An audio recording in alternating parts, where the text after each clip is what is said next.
વ્રતનો મહિમા. તો વ્રતોના દિવસોમાં તમે ભૂખ્યા ન રહી શકો. તો એક સમય માટે જો બની શકે તો તમે દૂધ પીને રહો, છતાં પણ તમારી એ ભૂખ ન શાંત થાય તો તમે ફળ આહાર કરો. ફરાળ નહીં હો, ફળ આહાર. અત્યારે આપણે એનો અપભ્રંશ કરી નાખ્યો, ફરાળ. અને ફરાળ કેટલી જાતના થાળીમાં આવે એનું નક્કી નહીં પાછું. આપણને એમ થાય કે આ 11 ને ઉપવાસ કર્યો છે, ખાવા હાટું રહ્યો છે. એકાદશીનો દિવસ હોય અને બરાબર ઘરમાં ફરાળ બને.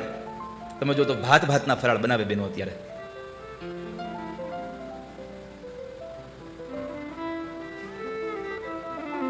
સવારમાં ઉઠે નથી ચાલુ કર્યું હોય, જો કે આમ તો આગલા દિવસે સાંજે ચાલુ કર્યું હોય. આજ કંઈક સારું બનાવજો, કાલે 11 છે.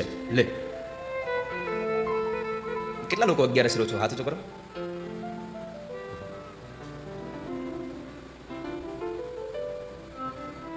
આ બાજુ એકાદશીનો મહિમા બહુ ઓછો છે.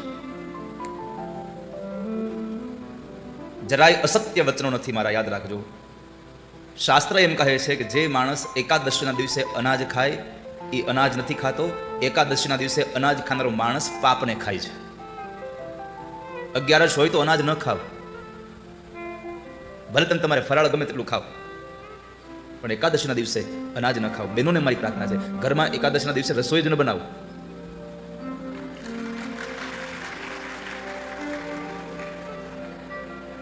કેમ રવિવારે સામે ના પાડી દો છો? ના હો, આજ તો રવિવાર છે, આજ થોડું ઘરે બને. રવિવારે તો બહાર જ એક દી અમારે જવાનું બહાર હોય. એકાદશીના દિવસે આપને આવડતું એટલા ફરાળ બનાવો, પણ કૃપા કરીને અનાજ રાંધશો નહીં. બને ત્યાં સુધી ઘરના બાળકોને પણ એકાદશીનો ટેવ પહેલેથી પાડો.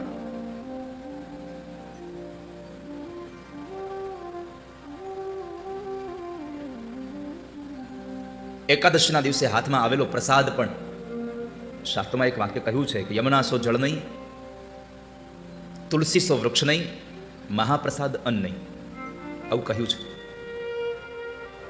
પણ એક બાજુ જોવા જઈએ તો આચાર્ય ચરણ શ્રીમદ વલ્લભાચાર્ય મહારાજ જગન્નાથપુરીમાં ગયા હતા અને ભગવાન જગન્નાથના દર્શન કરે છે.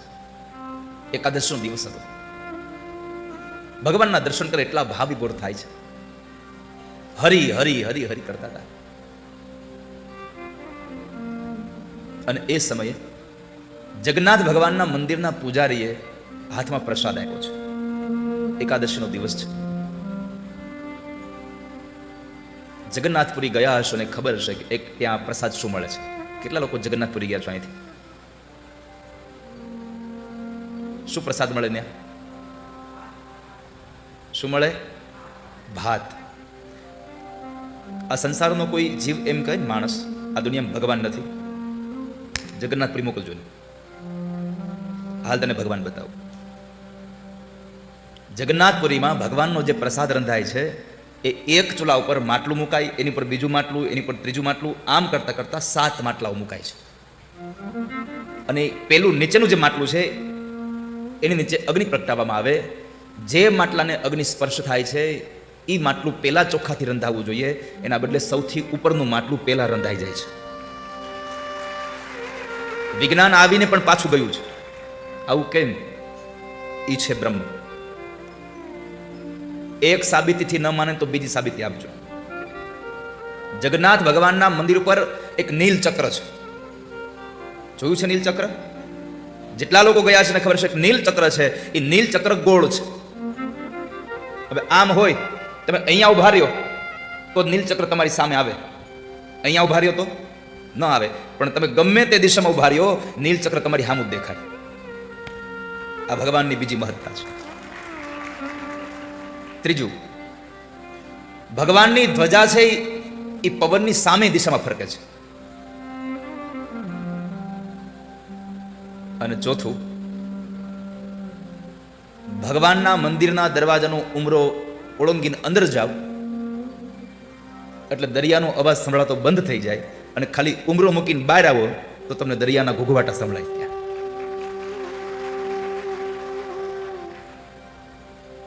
ભગવાન નથી કિનારા છે, માણસોને મોકલજો જગન્નાથપુરી. તો એ મહાપ્રભુજીને આચાર્ય ચરણને હાથમાં પ્રસાદ આપ્યો. એકાદશનો દિવસ હતો. હવે કરવું શું? જો પ્રસાદ ન લઉં તો પ્રસાદનો અનાદર થાય અને પ્રસાદ લો તમારી એકાદશી તૂટી જાય.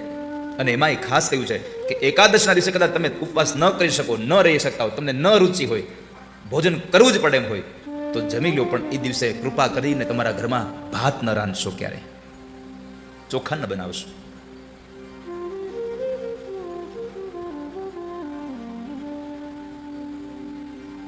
તો હાથમાં આવેલો પ્રસાદ ભગવાન જગન્નાથના મંદિરમાં ઉભા ભગવાનની સામે ઉભા આંખમાંથી અશ્રુની ધારા સાથે શ્રીમદ વલ્લભાચાર્ય મહારાજ આખી રાત ભગવાનના ગુણાનુવાદ ગાયા કર્યા. પ્રભુ ધન્ય થયો કે આજ તમારા દર્શન થયા, આજ એકાદશીના આ પાવન દિવસે તમારા દર્શન થયા અને તમારા દર્શનનો એટલો અલભ્ય લાભ મળ્યો કે તમારો પ્રસાદ મારા હાથમાં આવ્યો. આ પ્રસાદ ખાઈશ તો મારા ભવના પાપ બળી જશે. પ્રસાદના વખાણ કરતા કરતા ભગવાનના ગુણાનુવાદ ગાતા ગાતા 11ની આખી રાત્રિ એને પસાર કરી નાખી અને દ્વાદશના સવારે નિત્ય કર્મ કરીને પછી એને પ્રસાદ આર્યો ગયો.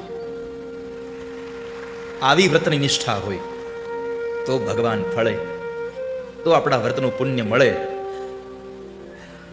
બાકી પછી તો હે બાધા મારી માં, લાડવા ઉપરથી ઊભી થાન, ડાળ ઉપર જા, એવી નિષ્ઠા તમારી કામ ન કરે. નિષ્ઠા હોવી જોઈએ. આખા શ્રાવણ મહિનાના ઉપવાસ કરે એકટાણા, અને પછી શ્રાવણ મહિનો પૂરો થાય અને પછી આજુબાજુવાળા બેનને 10-15 દિવસ ત્યાં મળ્યા ન હોય ને પછી 2-4 દિવસ પછી મળે એટલે જરા જોવે એટલે આમ એવું લાગતું હોય ને, કારણ કે મોઢા ઉપર લાગતું હોય, કારણ ઉપવાસ કર્યા છે. કાં તો આપણે બતાવતા હોય કે મેં ઉપવાસ કર્યા એમ. ઘણી વખત માણસ બતાવવા માટે કંઈક કરતો હોય છે. એ બતાવવા માટે માણસ કેટલી બધી વસ્તુ પોતાની જતી કરે. એક માજીએ ઝૂંપડામાં રહે અને માજીએ એક વીંટી કરાવી. માજી રોજ વીંટી પહેરી નીકળે પણ કોઈ પૂછે નહીં કઈ કે આ વીંટી ક્યારે લીધી કેવું. માજી વીંટી પહેરી નીકળ્યા કરે, બધું બતાવવાનું કરે પણ કોઈ પૂછે નહીં. માજીએ જાતે કરીને એક દિવસ પોતાનું ઝૂંપડું હળગાવ્યું. ગામ લોકો ભેગા થયા. ગામ લોકો કહે છે માજી આ કેમ થયું? માજીએ પહેલી આંગળે વીંટી પહેરી. એ કે હું અહીંયા બેઠી હતી, અહીંયાથી આ મીંદડી આવી અને અહીંયા ઓલો દીવો હતો ને એને ઠેબું માર્યું ને એ અહીંયાથી આગ લાગી અને આખી આગ લાગી. બીજા આવ્યા, ત્રીજા આવ્યા, કોઈ પૂછે નહીં આ વીંટી કેમ કરી. 5-7 જણા આવી ગયા. પછી એક પણ આવ્યા ને કીધું માં બધું ઠીક, તમે વીંટી કઈ કરાવી? કે પેલા આવ્યો તો હળગાવું ન પડત કઈ. અમુક માણસો દેખાવ માટે કંઈક કરતા હોય છે. દિખાવે પે મત જાઓ.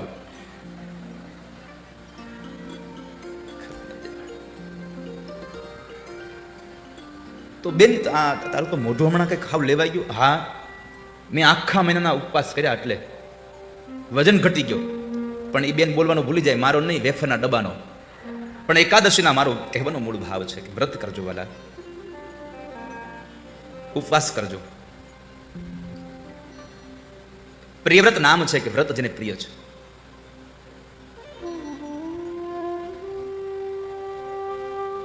આજની આ કથામાંથી સંકલ્પ કરજો કે મહિનાની 2 એકાદશીના દિવસે અમે ઘરમાં એકાદશીનું વ્રત કરીશું. વ્રત કરીશું, એકાદશીના ઉપવાસ રહેશું.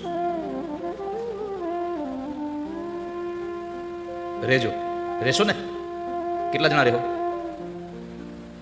તો જેટલા રહેતા હતા એને જ હાથ કર્યો. તો પ્રિયવ્રત મહારાજ જેને વ્રત પ્રિય હતા, એમણે બ્રહ્માજીના કહેવાથી વિશ્વકર્મા પ્રજાપતિની કન્યા સુંદર રૂપવાળી એવી બરહિષ્મતી સાથે લગ્ન કર્યા છે. અને એનાથી 10 પુત્રો થયા અને એક ઉર્જસ્વતી નામની એક કન્યા થઈ છે. સૌથી નાની દીકરી છે, 10 દીકરાઓ મોટા છે. એમાં 3 દીકરાઓ વિરક્ત બન્યા છે, કવિ, સવન અને મહાવીર. આ ત્રણેય વિરક્ત બન્યા. અને જે 7 દીકરાઓ છે એ 7 દીકરાઓને એક દ્વીપનું રાજ્ય આપ્યું છે. પ્રિયવ્રતને બીજા પત્ની હતા, એમના દ્વારા 3 દીકરાઓ થયા, ઉત્તમ, તામસ અને રૈવત. આ ત્રણેય દીકરાઓ મન્વંતરના અધિપતિ બન્યા છે. પ્રિયવ્રત રાજાએ, અપરાજય રાજા પ્રિયવ્રત, એણે 11 અર્બુદ વર્ષ સુધી રાજ્ય કર્યું, જેને આપણે અરબ કહીએ છીએ. એમણે એ રથ લઈ અને આ પૃથ્વીને 7 વખત પ્રદક્ષિણા કરી છે. આખી પૃથ્વીને 7 વખત પ્રદક્ષિણા કરી. અને એ રથની પ્રદક્ષિણા જ્યારે પૃથ્વીની કરતા હતા ત્યારે રથના જે પૈડાઓ છે એ પૈડાઓ જ્યાં જ્યાં પણ આમ ખૂચી ગયા અને એ જે ખાડા પડ્યા ને એ ખાડા એટલે આ સમુદ્ર બન્યા છે. આપણે ભગવાનમાં ભાવનાઓ રાખીએ. આપણે તો કેવું કરતા હોઈએ છે, આપણે લગ્નમાં કે કોઈ ગામત્રે જઈએ તો બહારથી લોક મારી મળી આવ્યા, ભગવાન 3-4 દિવસ રહીને એમને પડ્યા. આપણે આપણા છોકરાઓને અંદર કરીને વહી ગયા કોઈ દિવસ ઘરમાં? આપણા છોકરાઓને કોઈ દિવસ પડોશીના ભરોસે આપીને ગયા ક્યારે? કે 2-4 દિવસ હાથ ના છોકરાઓને? આપણે તો બાજુવાળાને ભગવાન દઈને જાય, થોડાક દિવસ લગ્નમાં જાય તમે પૂજા કરજો ના. અરે ઠાકોરજીને સાથે લઈ જાઓ, ભગવાનને સાથે લઈ જાઓ. જો તમે ભગવાનને સાથે ન લઈ ગયા, ભગવાનને આપણે તો ઘણા બધા જાય લગ્નમાં તો ભગવાનના મંદિરમાં આખું સફેદ મૂકીને વયો જાય. 3 દિવસ સુધી ભગવાનના ખાજો. ભાવહિ વિદ્યતે દેવો તસ્માદ ભાવહિ કારણ. પરમાત્મા ભાવનાઓથી જ આપણી બધી વસ્તુ ગ્રાહ્ય રાખતા હોય છે. તો પરમાત્મામાં આપણો ભાવ હોવો જોઈએ કે આપણે બહાર ગામ જઈએ તો ભગવાન આપણી સાથે આવે. આપણે ભગવાન ઠાકોરજી નિત્ય પૂજા વાળા, તો જ્યાં જઈએ ને ભગવાન ઠાકોરજી ભેગા રહેવા જોઈએ. ભગવાન આપણી સાથે લઈ જઈએ. નહીં તો પછી તમે જેવું ભગવાન હારે કરશો ને ભગવાન તમારી હારે કરશે. જેના ઘરની અંદર તુલસીનું છોડ હોય એ તુલસીના છોડની સાથે જો તુલસીને તમારે તમારા ઘરમાં લાંબા સમય માટે રાખવા હોય તો તુલસીના ક્યારામાં તમે શાલિગ્રામ ભગવાનને પધરાવી રાખજો. શાલિગ્રામ ભગવાનના વગરનો તુલસીનો ક્યારો લાંબો સમય નહીં રહે. ભગવાતાજી વનમાં વ્યા જાય જલ્દી. માટે જે ઘરની અંદર તુલસીનો છોડ છે એની અંદર શાલિગ્રામ ભગવાનને રાખવા અને પરમાત્માની પૂજા અર્ચના કરવી. 8-10 છોકરાઓ યુવાનને બધા બેઠા હતા અને એમાં આ વ્રત રહેવાની બધી વાત આવી એટલે બધા છોકરાઓ એકબીજાને પૂછ્યા, તું કાંઈ રહેશો? તું કાંઈ રહેશો? એટલે બધાએ કીધું હા હું એકાદશી રહું છું. એક છોકરો કે હું પૂનમ રહું, બીજો છોકરો કે હું સોમવાર રહું છું, એક જણો કે હું મંગળવાર રહું. કેમ? લગ્ન ન થતા એટલે. ત્રીજો જણો કે હું બુધવાર રહું. એમ બધા એક પછી એક વાત કરતા હતા. એક જણો મૂંગો બેઠો હતો, એ કાંઈ બોલતો જ નહોતો. એને બધાએ પૂછ્યું તું નથી રહેતો? રહું છું ને. તો તું શું રહે છો? એ કે હું હખણો રહું છું. આ દુનિયામાં હખણું રહેવું ને એ સૌથી મોટું વ્રત છે. કોઈને નડવું નહીં ને એ મોટું વ્રત છે. એટલે કાંઈ રહ્યો કે ન રહ્યો હખણા રહેજો. ખબર પડે ને હખણામાં? કેટલા લોકોને પડે ખબર હખણામાં?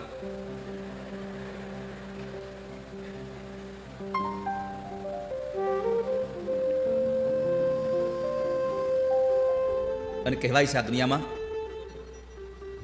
તમે રાડો ગમે તેટલી પાડો એ મારો ઠાકોરજી નથી સાંભળતો, પણ એક અંતરના ભાવથી ખાલી નાદ કરો તો મારો ઠાકોરજી ચોક્કસ સાંભળે છે. ભગવાન ચોક્કસ સાંભળે છે. નંદ બાબાના આંગણામાં બેઠેલા ભગવાન શિવે પ્રાર્થના કરી, પ્રભુ તમે કંઈક કરો. અને એ પ્રાર્થના નંદ બાબાના એ નંદાલયના ઓરડામાં પારણિયામાં પડેલા ભગવાન ઠાકોરજીએ સાંભળી અને એ ઠાકોરજી ભગવાન શિવને દર્શન આપવા માટેની તૈયારીઓ કરી રહ્યા છે. પ્રાર્થના એ પ્રભુનો ખોરાક છે. અંતરથી થયેલી પ્રાર્થના પ્રભુ સાંભળે છે. પ્રાથમિક શાળાનો એક શિક્ષક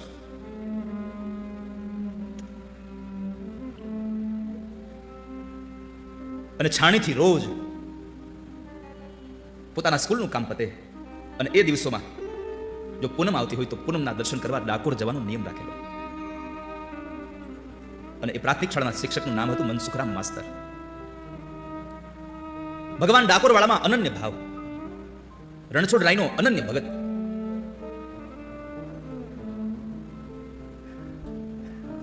દર પૂનમે ગમે ત્યાં હોય બસ ડાકોર પહોંચી જવાનું, આટલો ભાવ.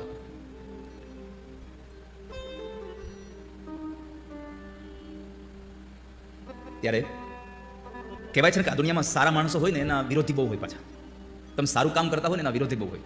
નહીં તો છોકરાને એટલું સુંદર ભણાવે, એટલા સંસ્કારનો દાયજો આપે, પણ એવા સમયે જે છોકરાઓને ભણાવતા હતા એ જ છોકરાઓના કાકા અને એ જ છોકરાઓના મોટા બાપા આ મનસુખરામ માસ્તરના વિરોધી બન્યા.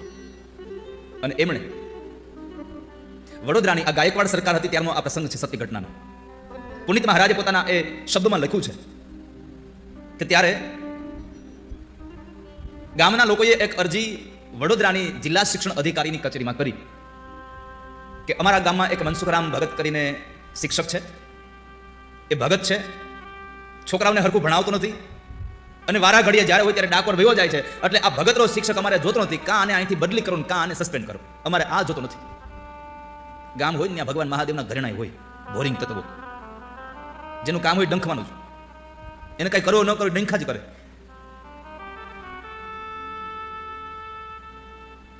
તો ચિઠ્ઠી લખીને પત્ર જાય છે. એટલે જિલ્લા શિક્ષણ અધિકારીમાંથી એક અધિકારી ઇન્સ્પેક્શન માટે બરાબર અહીંયા પ્રાથમિક શાળામાં આવે છે. સવારમાં બરાબર ટ્રેન આવે. જ્યારે ટ્રેન બરાબર અહીંયા કોયલી ગામમાં આવે ત્યારે એ સમયે અહીંયા પ્રાથમિક શાળામાં પ્રાર્થનાનો સમય. એટલે બાળકો બધા બરાબર આમ લાઈનબદ્ધ બેઠા હોય અને એ બાળકોની એક લાકડાની ખુરશીમાં એક આસન પાથરી અને રણછોડરાયનો ફોટો મૂકી અને ભગવાન રણછોડરાયની પૂજા કરતા હોય છે. રણછોડરાયની પૂજા થતી હોય છે. વિશ્વાસુ નાઓ વિશ્વાસુ, કોણ લૂછશે આંસુ મારા.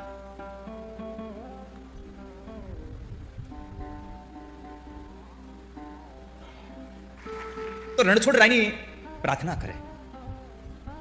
બરાબર ટ્રેન આવે અને એ ટ્રેનમાંથી ઉતરી અને એ શિક્ષક અધિકારી કોયલીની પ્રાથમિક શાળામાં જાય.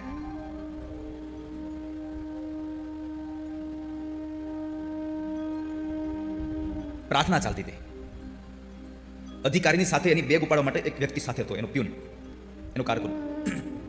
બે જાય છે. બાળકોની આંખો બંધ છે, મનસુખરામ માસ્તરની આંખો બંધ છે અને પ્રાર્થનાનું એ દિવ્ય વાતાવરણ. અધિકારી જઈ અને ઓસરીમાં સ્તબ્ધ ઉભા રહી જાય છે, એકદમ શાંત. અધિકારીના મનમાં કઈ નથી હાલતું. એની સાથે આવેલો એની બેગ ઉપાડવા વાળો એ એના કાનમાં કહે છે, સાહેબ આનો રિપોર્ટ સારો લખતા નહીં હો. આપણે આવ્યા એને આને સન્માનનું કે આવકાર દેવાનું કાંઈ ખબર છે? જો તો ખરા હામુને જોતો. એના દુનિયાનો નિયમ છે, ચા કરતા કેટલી વધારે ગરમ હોય. અધિકારીને જેટલું આમ અભિમાન ન હોય એના કરતા તો એની બહાર દરવાજે ઉભેલા માણસ ન હોય કે હું અહીંયા ઉભો છું. પણ અધિકારી જે શબ્દો કીધા છે, બોલ્યા નહીં, ચૂપ. કેમ? તો કહે છે પ્રાર્થનાનું શાંત સરોવર છે. પ્રાર્થનાનું શાંત સરોવર છે અને એમાં આપણા શબ્દના કાંકરાઓ મારીને તરંગો પેદા ન કરવા જોઈએ. આ પ્રાર્થના ચાલે છે, તરંગો પેદા ન કરીએ.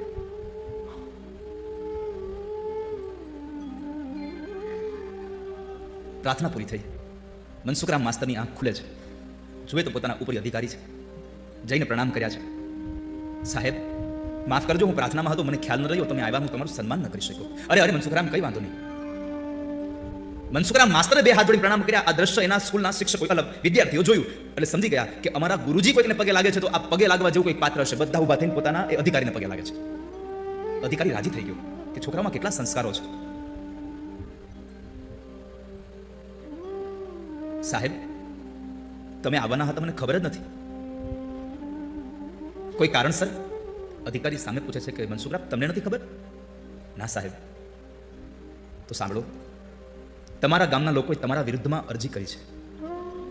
મારા વિરુદ્ધમાં? હા, પણ ચિંતા ન કરશો, અમે અહીંયા આ ઇન્સ્પેક્શન માટે આવ્યા. આ તમારી સ્કૂલ જોઈ, તમારા સ્કૂલના આ તમામ બાળકોના સંસ્કારો જોયા, આ તમારી પ્રાર્થના સાંભળી. અમને લાગે છે કોઈ તમારા વિરોધીઓ હશે, સારું જોઈ નહીં શકતા હોય, પણ ચિંતા ન કરશો, અમે તમારો રિપોર્ટ સારો લખીને જઈએ છીએ. સારો રિપોર્ટ લખ્યો એટલું ને, એ વખતમાં એ અધિકારીને કદાચ છૂટ હશે. એણે મનસુખરામ માસ્તરનો 3 રૂપિયાનો પગાર વધાર્યો હતો. એ સમયે 3 રૂપિયાનો પગાર વધારીને જાય છે. છોકરાઓને 12 વાગે રિસેસ પડી, રિસેસમાં રજા પડી ગઈ. એટલે જે લોકોએ કાગળ લખ્યો હતો ને એ લોકો રાહ જોઈને ઉભા હતા. છોકરા બહાર આવે તો પૂછીએ શું થયું. ત્યારે છોકરા બહાર આવ્યા એટલે એમને તરત પૂછ્યું કે છોકરા, ઓલા ઉપરી અધિકારી આવ્યા છે ને, શું થયું? છોકરાએ કીધું, બાપા અમારા સાહેબની એક ખબર અંતર લેવા અહીંયા આવ્યા, તપાસ કરવા આવ્યા, પણ અમારા સાહેબની અમારા બધાની પ્રાર્થના સાંભળી, અમારી સ્કૂલની આ બધી રીત જોઈ અને એટલા રાજી થયા ને, તો અમારા સાહેબનો 3 રૂપિયાનો પગારે વધાર્યો ને અમારે મોટો બેલ પડી ગયો. આપણે ભણવા જતા ને ત્યારે મોટા બેલની રાહ એટલી જોતા. સ્કૂલમાં પગ દઈ નાથી મોટા બેલની રાહ હોય, જલ્દી રજા પડે. એટલે જે લોકોએ પત્ર લખ્યો હતો ને એ લોકો બોલ્યા, આ એનો કોઈ ખગો આવ્યો લાગે છે, માસીનો દીકરો પગાર વધારીને ગયો. બીજી વખત અરજી લખી, એમાં નોંધ લખી કે પેલી વખત આવ્યા તે અધિકારી મોકલતા ને એનો હગો છે એટલે પગાર વધારીને જાય છે. પણ બીજી વખત આ જ ઘટના, ટ્રેનનું આવું, અહીંયા સ્કૂલનો સમય, પ્રાર્થનાનો સમય થાય, મનસુખરામ માસ્તર ભગવાન રણછોડરાયની પ્રાર્થના કરાવે અને એ પ્રાર્થના સાંભળી અને બીજી વખત આવેલા અધિકારીએ 5 રૂપિયાનો પગાર વધાર્યો. ગામના લોકોને શાંત નથી કઈ. પછી તો પત્ર લખો, પણ પત્ર લખવાના સમય બધા આમ તમે જુઓ, અમુક અમુક માણસો જેની વાહે પડે એનું જડામૂળ કાઢે. શું કર્યું? કહે તો જાઓ, આ દર વખતે હાજર હોય છે, એક કામ કરો, તારીખ લઈ આવો. તારીખ લઈ આવ્યા, જોયું, આમાં જુઓ પૂનમ કેદી છે, કયું પૂનમ વાર આવે છે, નથી રવિવાર આવતો, નથી કોઈ જાહેર રજા આવતી.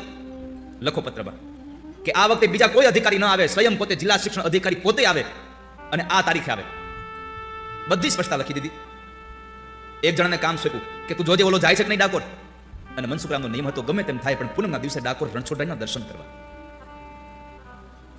નિયમ હતો એનો. અને એ નિયમને લઈને બેસેલા એ મનસુખરામ માસ્તર પૂનમ આવી એટલે સ્કૂલમાં એક છોકરાને ભણવાનું કાર્ય સોંપી અને પોતે ડાકોર દર્શન માટે જાય છે. એક માણસને કામ સોંપ્યું એને જોયું, સવારમાં ગયો, આવીને કીધું ઓલો ગયો હો દ્વારકા, ડાકોર ગયો. ઓકે ભલે, સરસ, ચાલો. અને બરાબર જે અહીંયા સ્કૂલનો સમય, છોકરાઓ બધા સ્કૂલે જાય, પેલી વડોદરાથી ટ્રેન આવે અને ગામના લોકો બળદગાડા શણગારી અને મનસુખરામ માસ્તરની વિરુદ્ધમાં જેને અરજી આપી હતી ને એ બધા લોકો રેલવે સ્ટેશન ગયા અને ઉચ્ચ અધિકારીના સામૈયા કર્યા.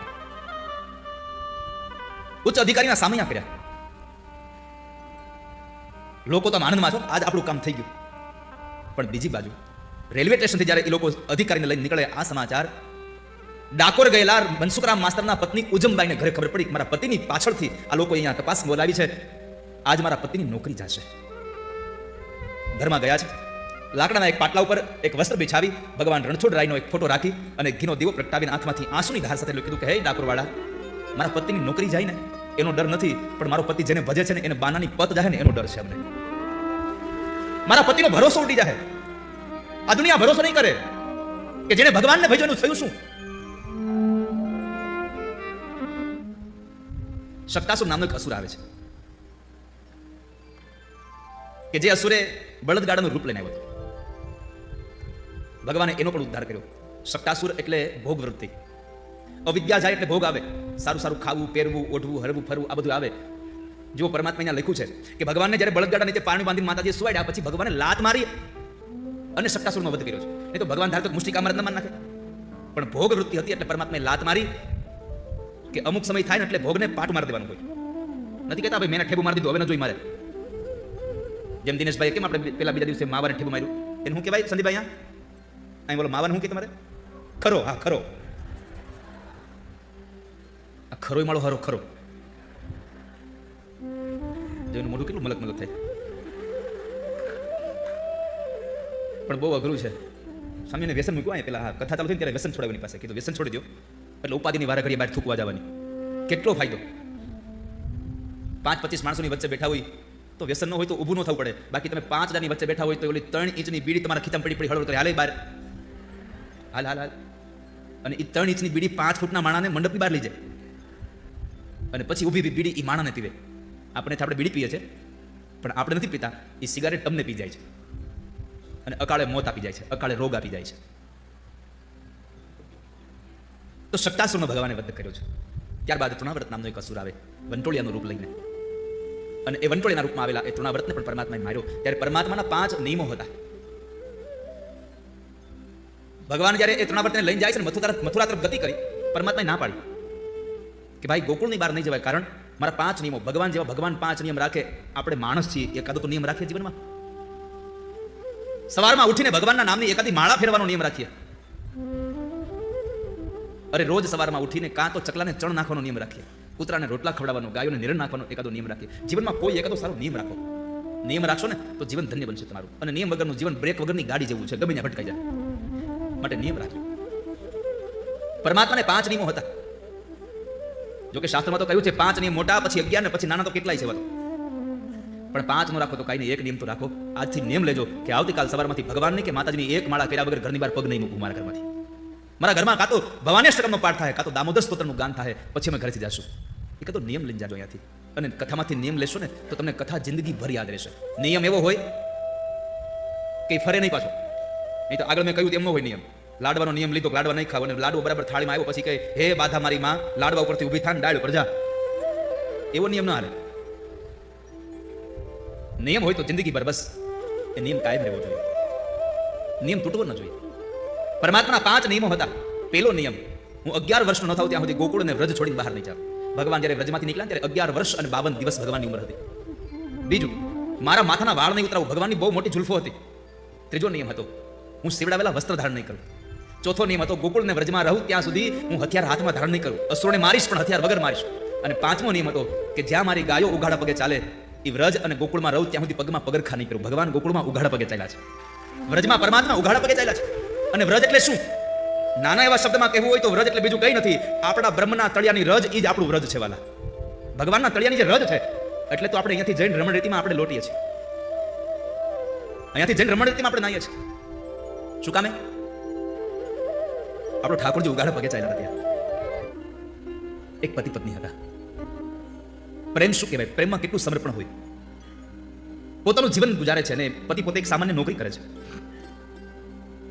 પણ બંને જણાનું જીવન બહુ દાંપત્ય જીવન ખૂબ સુખી છે. પત્ની રૂપનો અંબાર છે, ભગવાને ખૂબ સુંદર સ્વરૂપ આપ્યું છે. એમાં એક વખતના સમયે સાંજે જ્યારે પતિ આવે છે,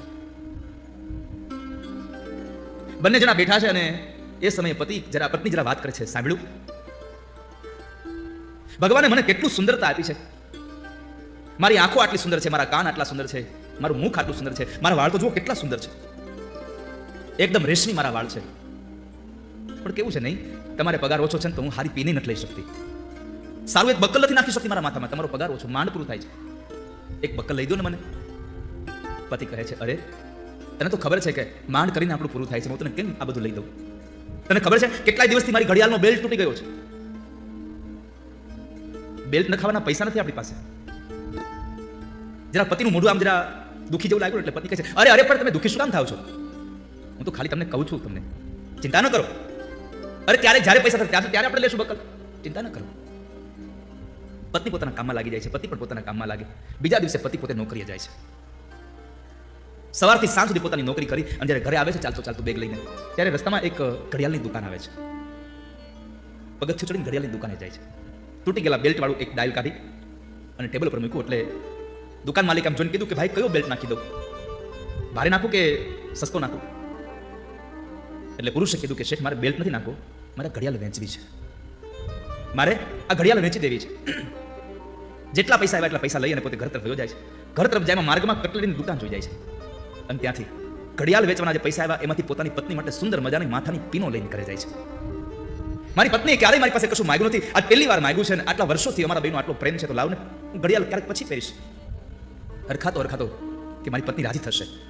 ઘરે ગયો, દરવાજો ખટખટાયો અને પત્નીને ખબર હતી મારા પતિના આવવાનો સમય છે, એટલે એકદમ દોડતી આવે છે. દરવાજો ખોલ્યો અને ખોલતાની સાથે જ પતિની આંખો ફાટી ગઈ. એ